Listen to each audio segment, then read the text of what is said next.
great to be with you. We have been doing these sessions on redesigning the future of work for 2 years now, and how fortuitous that we are together for International Women's Day. And I love that we picked the right song, I'm Every Woman by Shaka Khan. Fantastic. So welcome. Our today's session is very much around the top issue that we feel is, or one of the many top issues that are keeping leaders up at night, which is really around retention and employee engagement, a challenge for every organization.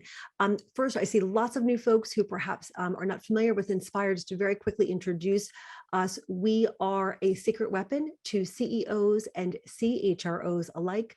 We parachute in to offer interim support, fill-ins, as well as do strategic projects, whether it's compensation, benefits, HR business partner roles, you name it, we do it. And we very much are seeing many of our clients really lean into fractional work, interim resources during these volatile times that continue to have lots of twists and turns.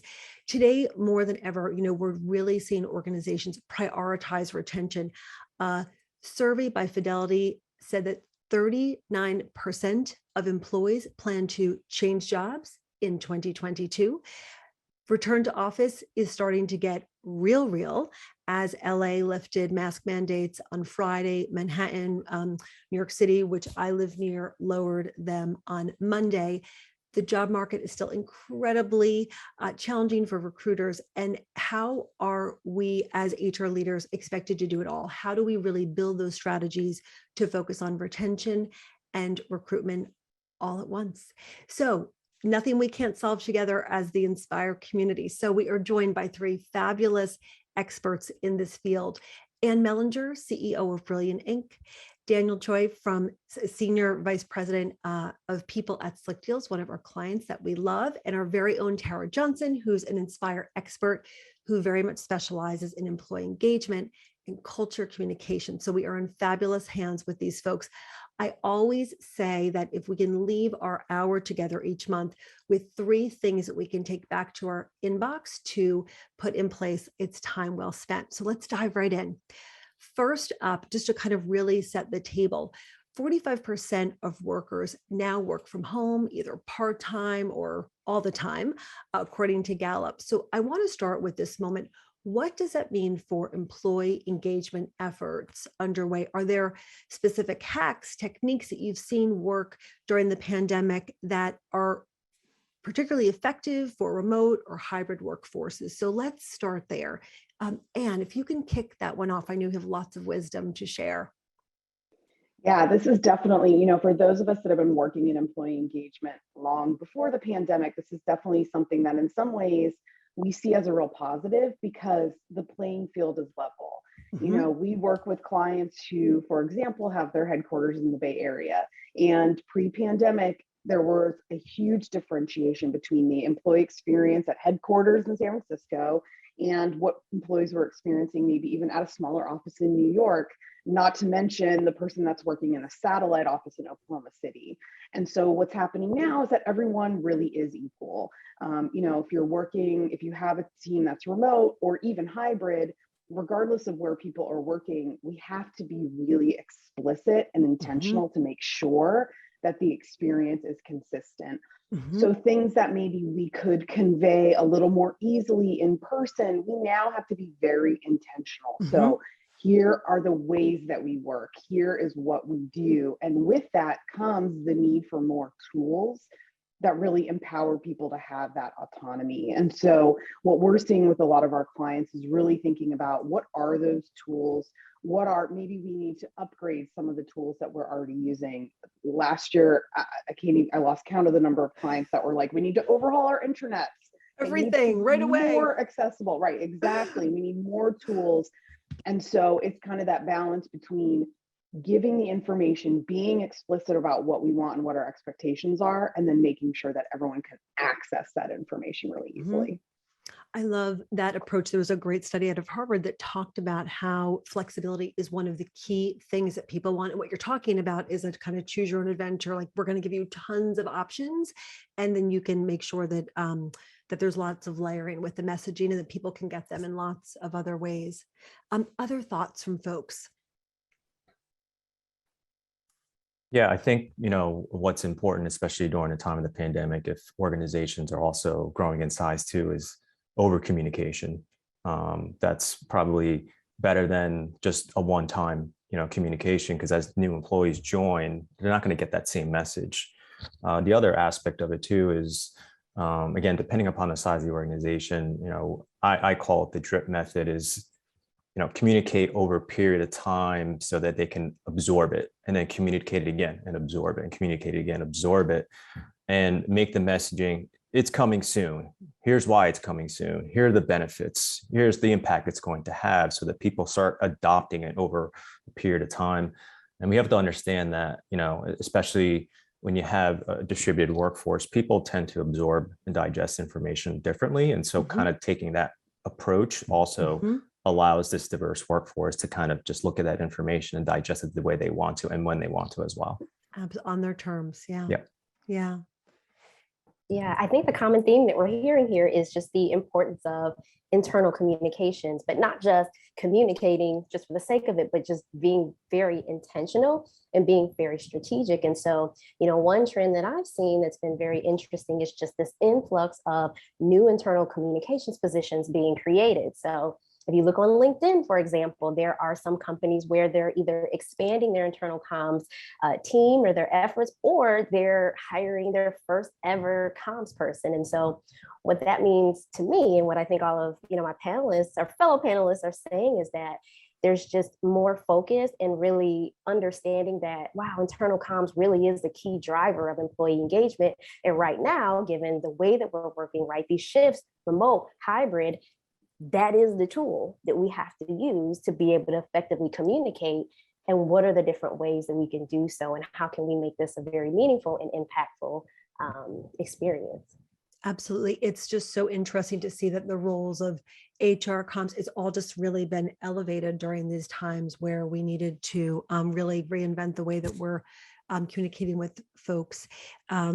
This is why we always talk about taking time for self-care, right? Just making sure that we have time, because it has been a lot as we enter season 3 of the pandemic.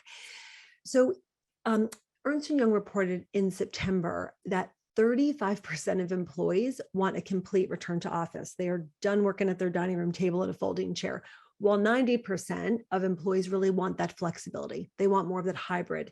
So this sounds a little bit like a retention nightmare in the making. I'd love to just get real and just really share any advice that you have for leaders joining us. What do you say to leaders who don't see eye to eye on their employees returning to office, but of course they want to retain their staff? Yeah, I think it's a perfect time to actually think about this and consider it. Like you said, as many of the counties and states have lifted their mandates as well. I think, at the top, I think there has to be clear definition of what the intent is to return to office and why as well. I think when you look at the statistics, I just want people to be kind of, cautious about that's a point in time, and that can also change over time, because as you mentioned, we're in season 3. So when you have season 3, you have certain behaviors that are kind of like embedded right now, but that can also change over time as well. And so I think that's the important thing at the very, very top is, are you aligned with just how you want to go about it and when you're going to go about it? So, at Slick Deals, we kind of marketed, this is back in actually in the spring of 21, our CEO branded it as like, we're going to return the fun, right? We don't have a timetable. Because obviously things are so fluid, but as we got closer and closer, and obviously the restrictions were not as tight, the intent now is to return to office in April, which is next month. And so, behind the scenes, we're really trying to solidify what that meaning is, and how, from a leadership standpoint, we're going to obviously be a role model to it as well, right? I think if you don't show up to the office, why should employees show up to the office, right? I think that's very important. And, tactical things behind the scenes is when you're going to have this world of hybrid as well, is just make sure you're setting employees up for success as they work in a distributed workforce. Because I think, basic things of, make sure the equipment works. Make sure people know how to schedule conference rooms. Do they have floor plans? like things like that. If they don't have that, they don't have that ahead of time, you're going to have a lot of inefficiencies going forward. So how can you get ahead of that too? And so we're calling it like kind of a soft opening, quote unquote. We're working on that because the intent is to get some type of presence in the office as well. But I think for us as an organization, we're only 200 people, slightly over 200 people. The intent for us is to fast follow and learn. And as a larger tech companies like Google and Apple and Meta have kind of indicated what they're going to do, and they've kind of put the heel in the sand in a sense. Even in the past, they've also done it and kind of retracted back their stance because the employees had a knee-jerk reaction to it. But we also understand that they are so large, they get 3 million resumes, on the top of the funnel. We don't have that, right? And so we're just going to fast follow and also just see how our employees are going to kind of behave as we slowly sprinkle into the office.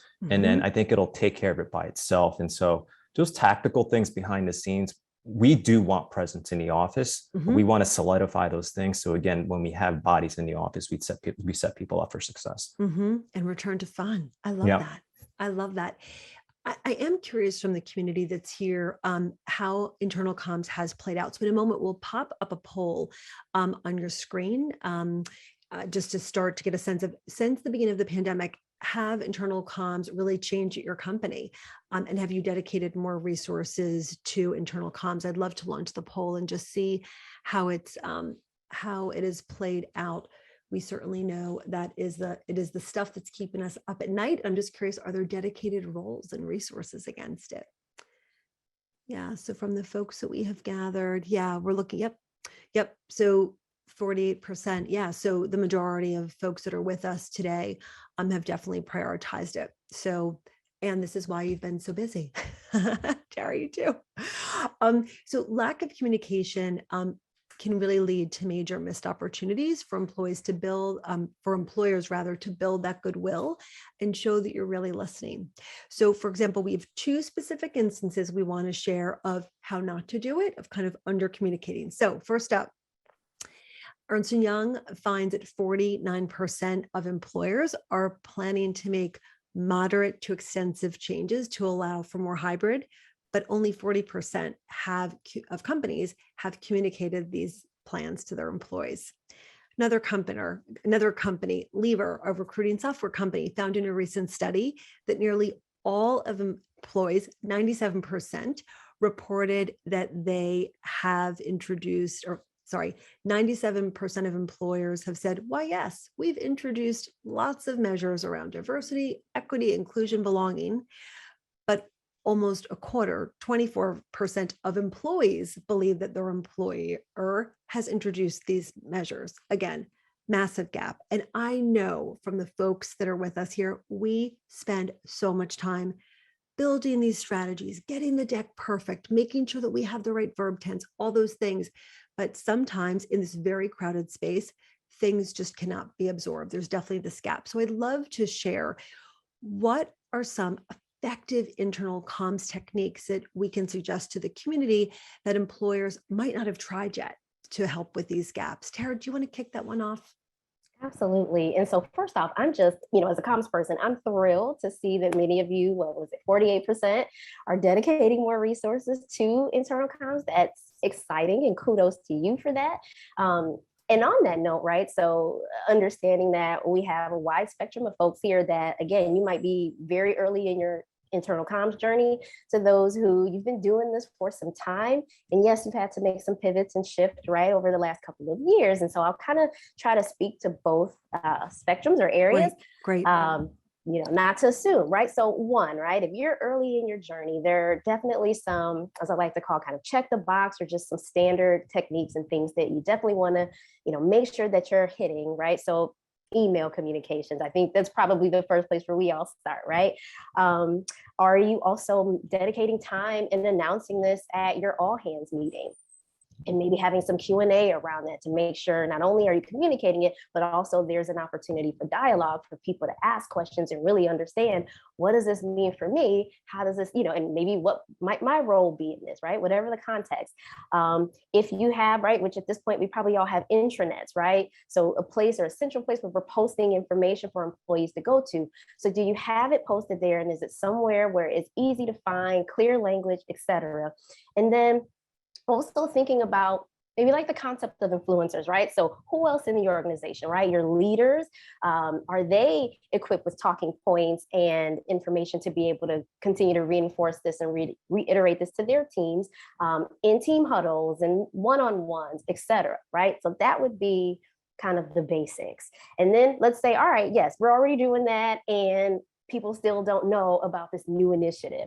So to that, I would say, and what I've seen be effective in actually quite a few organizations that I've worked with, is really treating this thing that you're communicating, right? Whatever that specific thing is, as an internal marketing campaign. So if you know that what you're communicating is something that, let's say, is a major shift, something that you know is going to have significant impact, and people really need to know this and understand. If it's something where you've received a lot of feedback from employees about, it's a pain point, or it's something that they're excited about and they're just waiting with bated breath to hear what comes next, right? These are opportunities for you to, Daniel said, kind of a drip method, right? Which is what we tend to see with an internal marketing campaign. But the point is being strategic. And so I have an example I'd love to share, but Please. I want to be, okay. I'll try to be Yeah. mindful of time. So one company that I worked with in the past, Salesforce. And so this was a few years ago. And at that time, they were rapidly acquiring a number of organizations.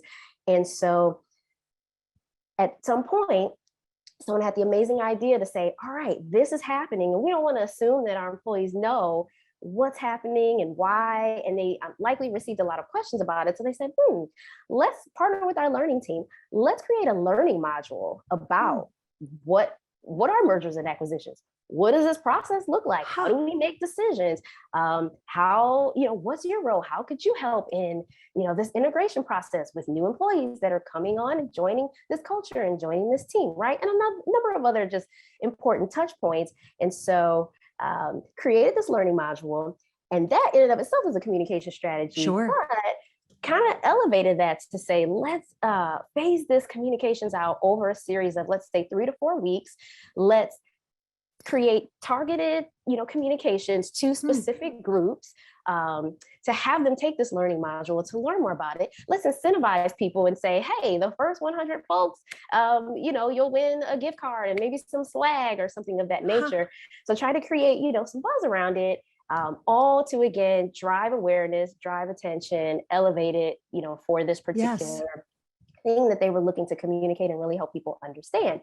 And so while developing the learning module, maybe doing some incentives that may or may not be relevant for your particular situation, but my point is create a buzz.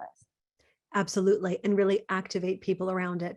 Absolutely. I think that this is brilliant because they're, I know so many of the folks I see that are joining us, and these are folks that lead with heart. They have intention, they are thorough, but we are sometimes in our meetings internally as leaders figuring it out. And I think just to take some of that energy also and reinforce, and just look for all these different modalities to do it, I think is so, I love that campaign idea. It's fantastic. Daniel, any thoughts from you? Yeah, I think Tara mentioned this, but I think looking at the chat as well, Joy was speaking about some of the challenges probably at the lower levels of the organization, and I think winning the last mile is especially critical. And I think she asked the question, how can leadership, internal comms work together? I think you have to bring in the people or HR organization as well to really connect, as Tara mentioned, at this one-to-one and team huddle level to make sure the information brought from the top down is translated and it sticks. Because if you don't win the last mile, because that's probably the largest part of your organization, you're right, the move to go into a different change or people understanding why those things are occurring doesn't make a difference at the end of the day. And so I think it has to be teamwork and partnership. And people forget that, people managers don't manage people. They're also kind of the translators of information down to that, their teams as well, because they know their teams best. And so I think you have to leverage all groups to make sure that communication actually gets down to the bottom part of the organization. So yes, winning the last mile is absolutely critical. Yeah, we were just talking to one of our clients about this last week. All the research still shows after all this time, yes, compensation matters. I know many of us just finished, comp season, but the one-to-one relationship with your manager is still the number one reason that people go to and leave jobs. So that I love what you talked about, the drip method and having those talking points ready for leaders. So whatever the big town hall says, it's also reinforced in these really intimate moments that we have in one-on-ones. Yeah, Anne, thoughts from you? Yeah, no, I mean, I love that point that you made. Managers are still the touch point. They always have been, they always will be. From the first day I started working in this industry until, my kids are joining the workforce. I think that will always be the way. But the other point I just wanted to add to all of this is that a lot of times when we think about internal communication, we think about pushing information out.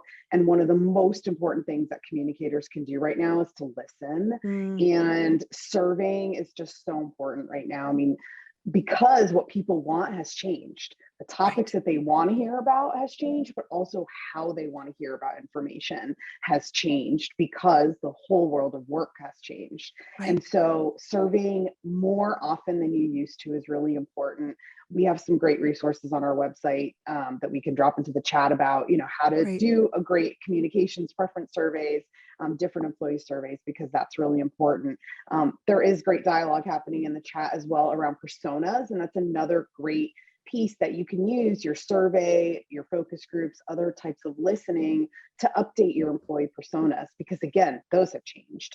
That's something to really think about now that we have people working in different places in different ways. We need to make sure we're keeping those personas always in mind with all of our communications, not only the message, but also the method. Such a good point. For those of us who in the community might not know what the term persona means, can you elaborate on that, please? It's like an avatar. Yeah, exactly. It's something that we took, from the tech world and the marketing world of, really understanding who customers are. It's very similar to that. So it's not necessarily a real person, but it's somebody who represents the different segments of your employee population. So I like to think of it, if I got into an elevator with Daniel and I asked him, what are the types of people that work at your employees? And he might say, we've got a bunch of engineers and also a bunch of salespeople, so there might already right there be two different personas. So it's really trying to think about what are the different segments. We also have a great resource on personas that I can also share. The thing that I have to say that my research team would have my neck if I didn't is that they have to be based on real data. You can't just guess, get in a room and brainstorm and guess on it. It has to be based on real data. So that's my plug on personas. All right. I so appreciate it. And is there a rule of thumb, Anne, on how often we should be surveying folks during these times?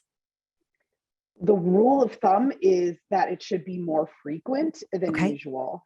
So definitely if you've been doing it once a year or every other, once a half, increase it to once a quarter or every other month, because it is changing so quickly. Okay. And that's what Tara was saying before. Folks are on a continuum, right? So if they're at the nascent stages where there was nothing in place, doing a survey once a year, twice a year might feel like big news. But man, if you are surveying people quarterly, that drip needs to be there. It has to be probably a month, every month, or whatever it might be. But we have to up our game, whatever it is.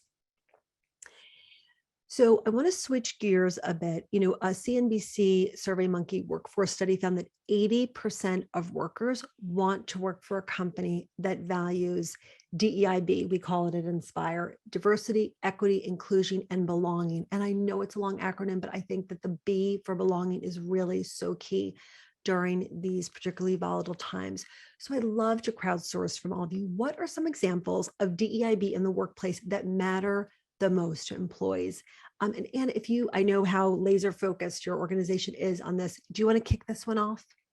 Sure, absolutely. I mean, I think the good news is that companies have been making really good progress. Actually, woman on our team just posted on our blog a couple days ago about an update on kind of how we've been doing. So I encourage people to look at that, because we have done a lot, right? We've been hiring DEI leaders. Companies have been doing more trainings. Yeah. They're gathering more robust data. But I think a lot of what still needs to be done are those things that are maybe like a little bit less sexy. You know, we've done a lot of the big outward announcements, and now we really need to focus inward. You know, representation on its own is not enough. I think one of the biggest things, and it gets to the point that you just made about belonging, is about development, leadership development. You know, employees that are from those historically excluded groups, they need to see a clear path toward leadership positions where they belong. And so really being clear about what those leadership and growth opportunities are, and making sure that there is a clear path and that you are raising people up into those roles. That's really important. And the other thing that I'll just say is that we need to continue to push our organizations to be really bold. You know, for us, as example, at Brilliant Inc., we just recently said, look, we want our organization to be 50% BIPOC. That is something that we would love to see in the greater world of work. And therefore, that is something that we strive for. And it's not like a goal that we're going to achieve and then stop. It's something that we want to constantly reach toward. And we really want to encourage other companies to step up and make really bold commitments as well. And then to back those up with the structural pieces to make it happen. Yes. And I love what you said about folks, not just the representation. Yes, important, but that's a nascent state. That's a first step. Also reimagining that whole employee experience, the whole life cycle. How do we recruit? How do we attract talent? How do we train? How do we retain? Who gets picked for the reorg? Who gets picked to be on the high potential mentoring program? All the way through to exit. Like, what is the full employee experience? Oh, and how did I forget? Equity with total rewards during the employee experience, the compensation, the benefits. And we'll be speaking about that later on this year, equity in the total reward space.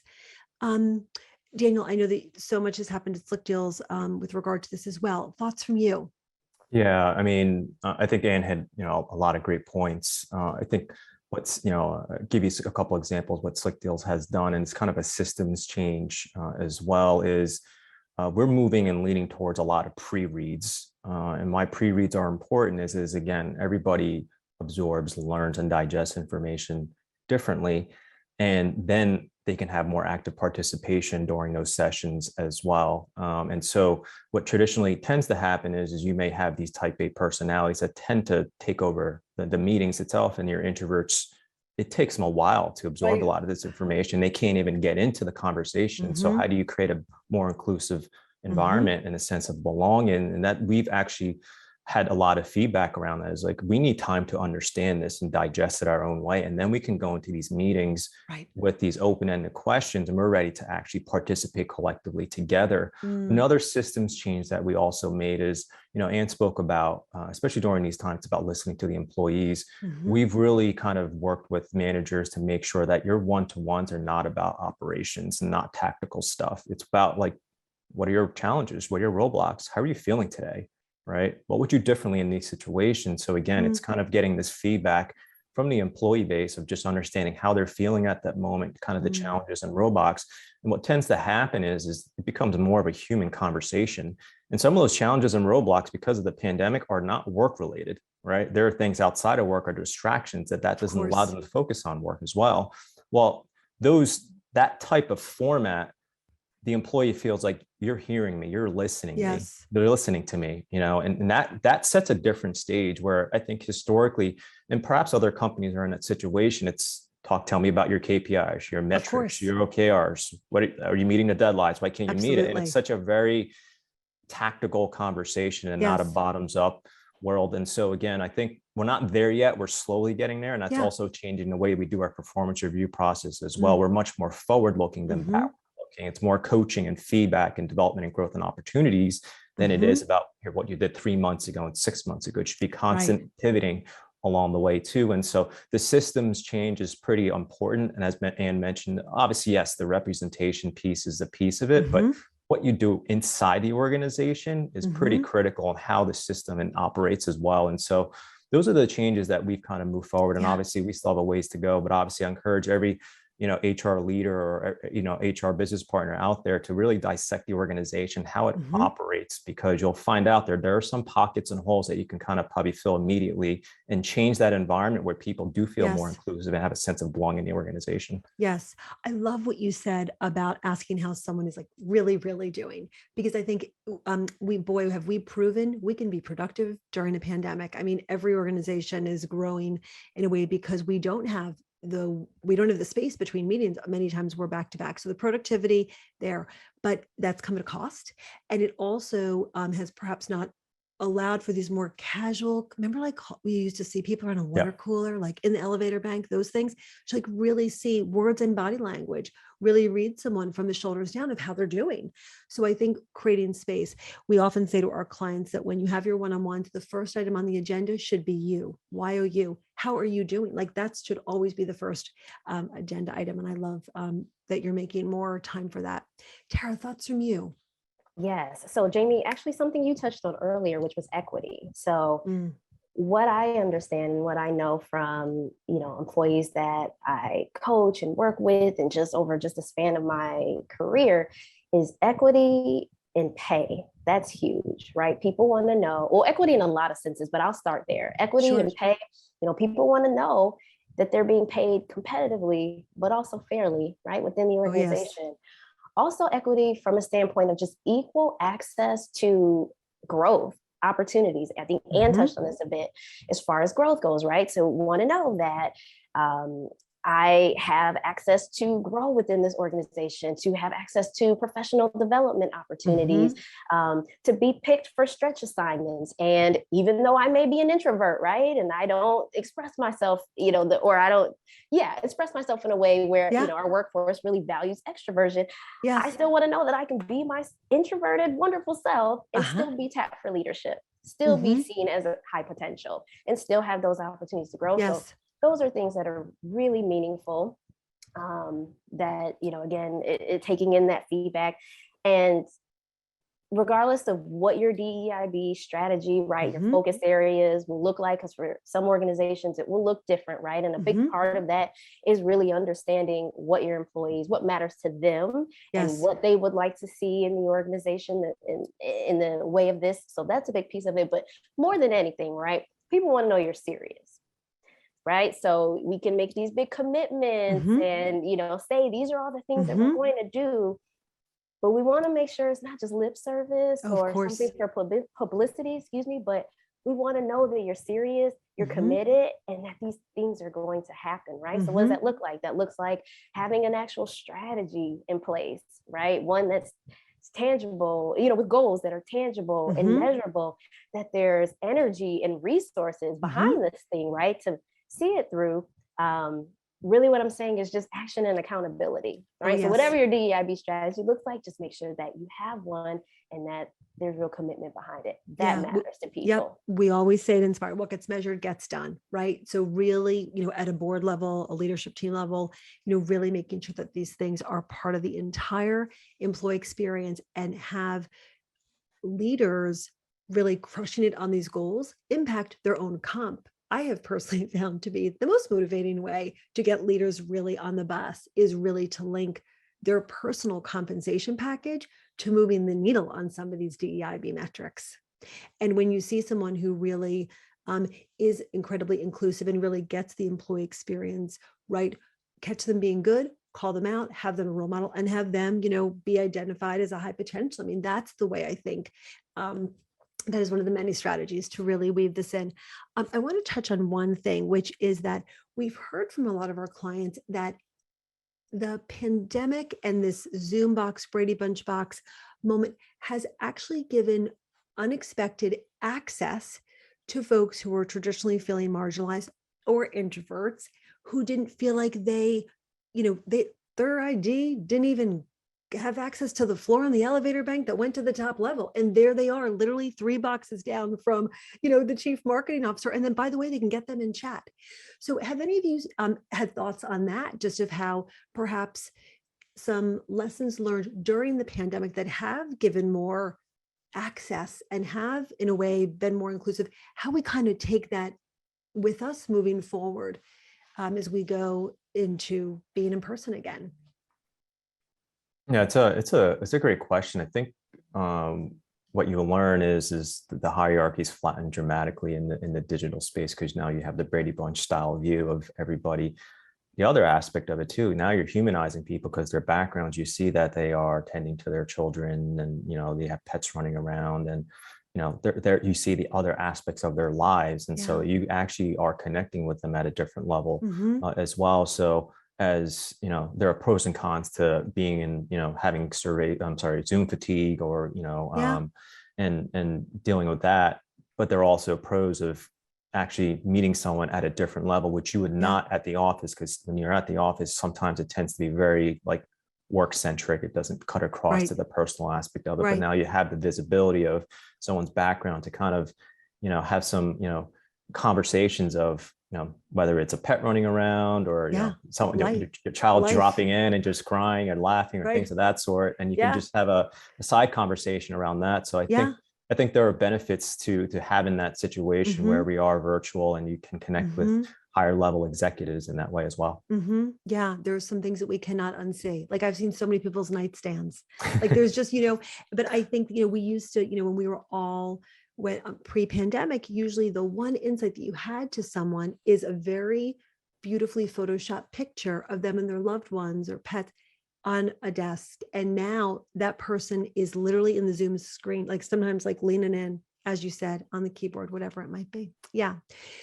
So switching topics a little bit, I'd love to talk about how much a role does employee well-being play in retention, and what are some effective ways that we've seen companies approach well-being? These are, again, volatile, unprecedented times. And yeah, so Tara, you are a resident expert on these things at Inspire. So if we can kick it off with you. Yeah, my favorite question of the hour. I was just waiting for it. I love talking about this, and I'll try to contain myself. I have a lot of ideas and things, but I'll share a few. So, one that I've seen. So let me pull back a bit. So, in addition to being a consultant, I'm also a professional coach, and I work with this amazing organization called Bravely, who provides. It's an external organization that partners with companies to provide one-on-one, confidential, professional coaching to employees of all levels, right? Not just executives or people managers, but everybody, and across a number of different industries. And so day in and day out, I'm having an opportunity to talk with employees of all backgrounds and just, again, different points of view. And the number one thing that I hear is just how helpful and how grateful they are to have that external support to help them, because these last 2 years have been extremely challenging. And not only have people been, facing and dealing with a number of changes in the workplace, but also just personally, right? And that's a lot. It's a lot and we all know you cannot leave that outside, right? And put on a mask and come to work. It just affects that. And so we have found or I have found, but also Bravely has a number of stats on this, that of just how effective this can be for just helping with employee well-being. So yes, conversations can be around professional development and performance and all of those things. But I will tell you, at least probably 55 to 60%, if not more, of the conversations that I'm having with people are where they're saying, Tara, I'm stressed. I am struggling. I don't know how to manage work, my family. I want to be here for my kids and help with caretaking responsibilities, or I'm dealing with imposter syndrome. I just started this new job, and so I'm just not feeling mentally well. I mean, I could go on. And so to just have a service like that, right? Another listening ear where people will say, it is, I don't always have someone to talk to, or I don't feel comfortable continuing to have these conversations with family. I don't want them to feel burdened. And just having that objective ear, right? Somebody that they know cares and, can help them navigate that has just done wonders for a number of people. So I would say if that is something that you've received feedback about, or if that's something that you would offer to your employees, it is proven that it definitely helps with employee well-being.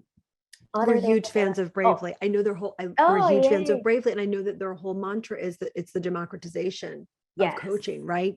So that it's such a gift, especially during these times. Sorry, please go ahead. No, I love it. No, because we all need coaching, right? I mean, I thought, gosh, it would have been great if I had this, like when I was just starting a new job Yeah. or in my career, or even as I was going from an individual contributor to a people manager, right? And all Mhm. that comes with that. So you're right. That's what drew me right to this work and to that organization. I could go on, but anyway, um, other things. So we're starting to see sabbatical programs being more and more common with organizations. And if you don't know what that is, that's essentially, let's say, for example, once an employee has, the tenure of 5 years, maybe or more, then, the company gives them a month or a allotted amount of time to just take off, paid time off, to really just focus on themselves or focus on other things that matter to them.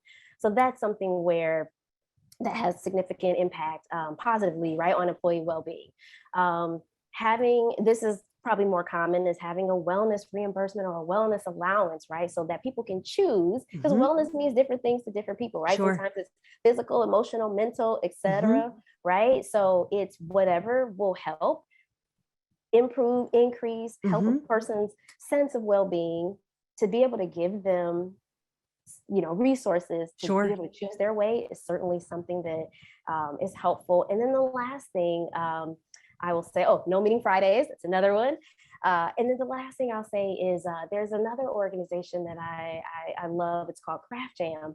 And so this is kind of, getting to, because we talked a bit about community building and the sense of Yes. connection and belonging. And so what this organization does is that they host in person, but also virtual crafting sessions with teams. And so again, they have stats to show, I think it's about 80% or maybe 84% of participants said that, this was something that positively, contributed to their just sense of engagement. But to kind of just do something fun, right? Oh, Do yes. something fun, play with your hands a bit, right? Kind of Yeah. tap into that inner child, Yeah. something we all need, are all just a number of different ways that you can really help support your employees' well-being. It's great. It's like with those things, like the only measure is pleasure. We're just here to have fun. Like that's the only goal. Amen. Um, I, we're going to switch in a moment to engagement strategies across generations, and then we will go to questions that have been in the chat. So if you have them on your mind, please put them in the chat. And we'll try to get to as many as we can.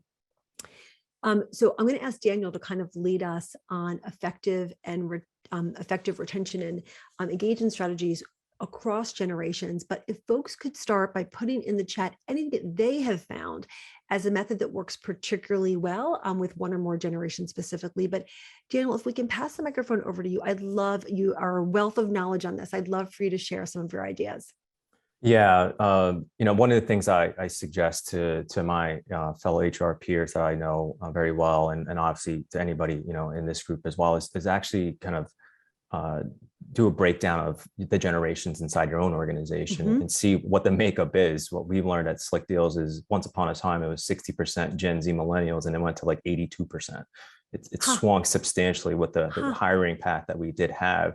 That being said, during the interview processes, we learned a lot about candidate expectations, but also internally, the makeup is much larger, and you can see the bottoms of feedback that they were providing us as well.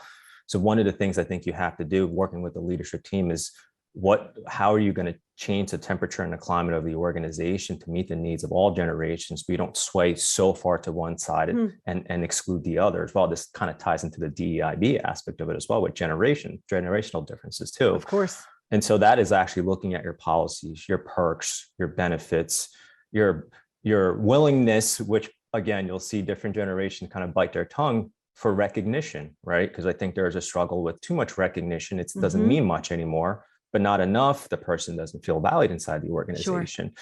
Sure. People are looking for career paths, right? And some of them want so much clarity in such an ambiguous space while the company is still growing and scaling. And so, what can you do about that? And building frameworks I think is a pretty good start for conversations for managers, employees to have. It doesn't have to be perfect, but have good discussions about that as well. And so I think when you look across different generations, their life experiences shape who they are, right? Their background shape who they are, and their perceptions of everything too. And, Anne brought this up, earlier in this session, And that is also, again, reevaluating your technologies and your systems, your tools, your resources, because, the Gen Zs, they know everything and anything about technology. And obviously different generations, like they didn't grow up with that. And so how do you implement some of those things, but also make sure that people feel inclusive of using those as well? And I think part of it is again, I talk about role modeling at the senior leadership level, is if they're not using those tools and technologies, why should everybody else, right? At the end of the day. And so I think those are things I think are absolutely critical when you look at the makeup of the workforce. Is I think you should break it down, see what the makeup is and what changes you need to make to attract and also retain as well, but also don't lose what works, and has worked for the company in the past. Yes, on more of a macro level. This is fantastic. And thoughts from you? Yeah, I mean, this is just bringing me back to the conversation we had earlier about personas. Another great way to think about the differences is to look at what generations do you have in your organization. A lot of companies have Z through boomers right now, and that's just such a huge range. And actually think about what are the differences of those different groups. Again, not operating on assumption, making sure that you're talking to different members of those groups and really understanding what they want and need. I think that this was brought up in the chat as well. Melissa made the point about work-life balance, and it's true work-life integration. Younger generations, there is no difference. Even pre-COVID, there was less of a difference. And now there's really less and less of a difference. I think flexibility is also really important. It is so key. And there's been a lot of talk recently about 4-day work weeks, and actually some pretty major corporations are adopting it as a practice. And I think what that speaks to is this desire to, I will work hard. No one is going to say that Gen Z is lazy. I mean, that is not one of the trends that's coming out. These are hardworking people. What they're saying is that I want to be able to work when I want and where I want and how it makes the most sense for me. And that might mean working 10-hour days for 4 days and then going and doing my side gig or my hobby or whatever I want to do on Friday.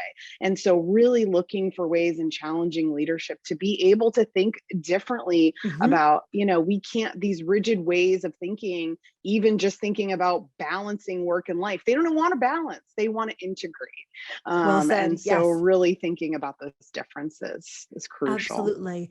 And it's really about that autonomy. It's like the choose your own adventure. Like they'll be kind of thought like workaholics around the hours that work for them, but they want to be able to choose. Before we go to questions that folks have posed in the chat, we always are focused here at Inspire on self-care. We actually just launched a well-being pledge ourselves, and I'd love to close with what each of you are doing for self-care during this time that has been very intense for HR and comms folks alike. So Tara, if we can start with you. Sure. What are you doing? Yeah, so I'm all about just reclaiming this sense of play and tapping into this little Tara again. So one thing that I've done or that I've been doing is just riding my bike. And that may not sound like a big deal, but I live in New York City, so these streets are a little scary sometimes. But just getting out, riding, it just makes me feel so free and just, again, like I said, just kind of reclaims just that sense of play, which again, I think we can all use right about now. So little Tara, it's her turn. Tara, I love it. I love it. I love it. Daniel, what about you? What are you doing for self-care? For self-care, I enjoy working out in the mornings right before the day starts. And also, during the pandemic, especially, I think I had the opportunity. I think many people had the opportunity to just kind of self-reflect and improve themselves. And so, if there's a book that I recommend everybody read, Atomic Habits by James Clear. It really talks about improving your habits to get to where you want to be, and also shared that with my team as well. And we're using a lot of those principles to scale the people organization too. Oh, great. And so just developing myself, getting better, a lifelong learner. But I think with the pandemic, there was this time for a lot of people just to kind of take a step back and just being like, where are you in this moment in time in life? Where do you really want to go? And I think, those are the two things that I've been really focusing on. I love it. There's so many silver linings for this time, and reflection is one of them. And what are you doing? I just am somebody who loves to travel, and it's something that I have really, really missed in my life for the past couple of years. So I am getting out back into the world this month. I'm traveling out of the country for the first time this month, which I'm really excited about. But probably the thing that I'm most doing for my own self and for the team is that we're all getting together for the first time. My team is fully remote, and we're all going to be together later this month. And we're not going to be doing a single stitch of work while we're together. We are just Nice. getting together to have fun. Little Tara would be proud. We're just going to do fun games and things because I just think that's so important. We're Oh, yes. missing connections, and that is really, really crucial. I love it. I love it. And I personally had the pleasure of meeting you in person for the first time in years. We got to meet up in Manhattan recently, which was a thrill for me. But yeah, holding space with people that you just admire and love is just such a great gift to all of us. Okay, we're going to speed round. Here we go. First up, and I think this one might be for Daniel. Any tips on EAP education and reminding folks about the benefits available to them? Yeah, that's a really good question, and it kind of goes back to this wellness aspect that Tara spoke about as well. And so my suggestion is to break wellness into different compartments, and the way we do it at Slick Deals is mental, physical, financial, and professional. And when you cut across all those things, you can always bring EAP to the forefront. Which we do as well. We actually. Oh, we have weekly newsletters. We bring it to that newsletter all the time. When we talk about all these different aspects of the well-being that we provide, we always bring up the EAP aspect too. So anytime one example is we did a 401k wellness session.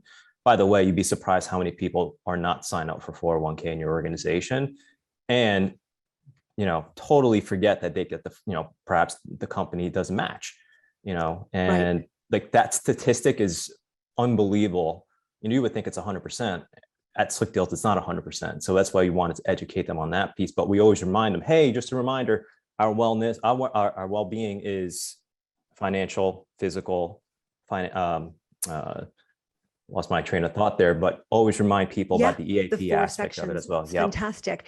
Yep. I just, as I mentioned, we launched our Wellbeing Pledge Q4 last year, and I am going to add some thoughts because we have a 401k program that folks are eligible for as well. So I will thank you. I already have my note here of one of my things I'm taking from today's session. All right. And this one's for you. Question. We have office workers and also some people on the line. In some ways, the pandemic has widened this divide because essential on-site workers between those who are on site versus those with they don't have as much flexibility. Do you have any recommendations for company-wide team building across these diverse teams? Oh, that's such a good question. And it's something actually we were just doing a client brainstorm earlier today for Earth Day. How do you take a day and a moment that is strategically significant to the organization and make sure that there are ways that everyone everywhere can focus on it? And this kind of goes back to the thing that I said very early on, is that we need to level the playing field. To some extent, it is getting creative and doing things like company-wide challenges, whether it's like your own play on the ice bucket challenge and one team here, challenging another team there to do something. But it's also sometimes as simple as the words that you use. One of the biggest things, and I know you feel the same way too, Jamie, is we cannot call it return to work. People have been Kudos to working. Daniel. They have been working the whole time. and even return to office can be, can really upset a few people that are, some of your people have been in the office because they had to be.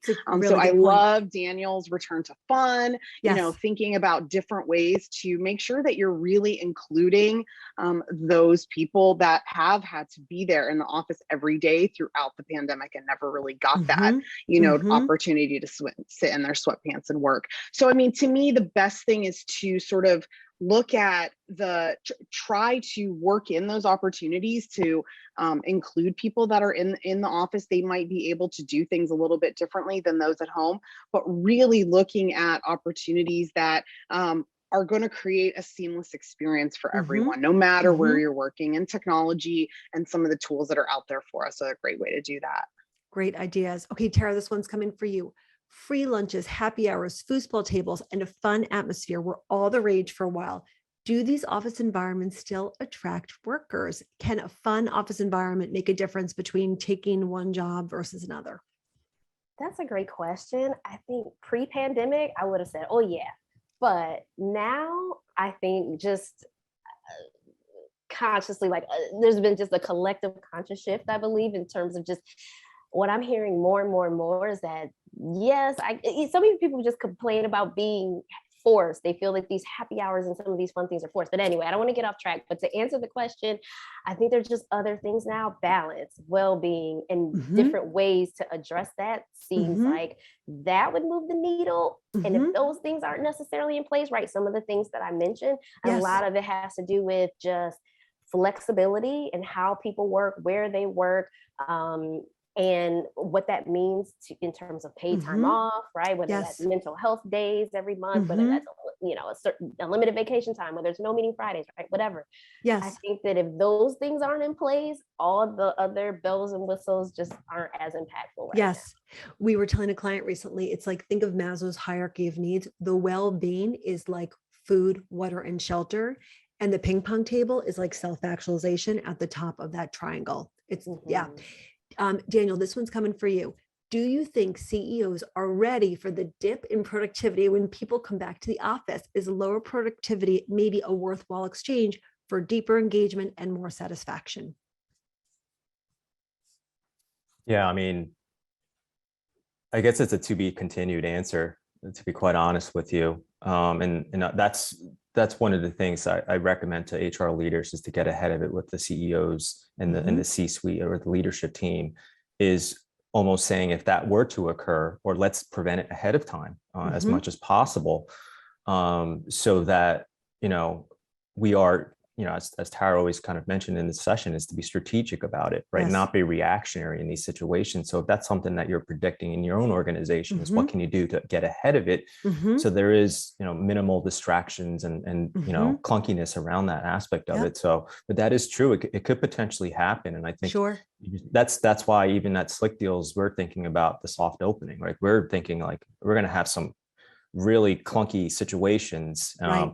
Oh, Zoom's not working in the room. We can't hear you. Like, are we Right. set up? Where's the IT person? Like all these little things. Right. And again, when you're in this pandemic world, even my calendar is the same thing, back to back to back to back to back Right. meetings. Well, now you have to hop to different conference rooms. Well, I don't even know where Right. the conference room is. It's like all these basic things that do Right. impact productivity Yes. as well. And so I think trying to get ahead of it as much as possible, but also calling out those pieces, right, to increase engagement, to increase other aspects. You might have these trade-offs of, productivity going down.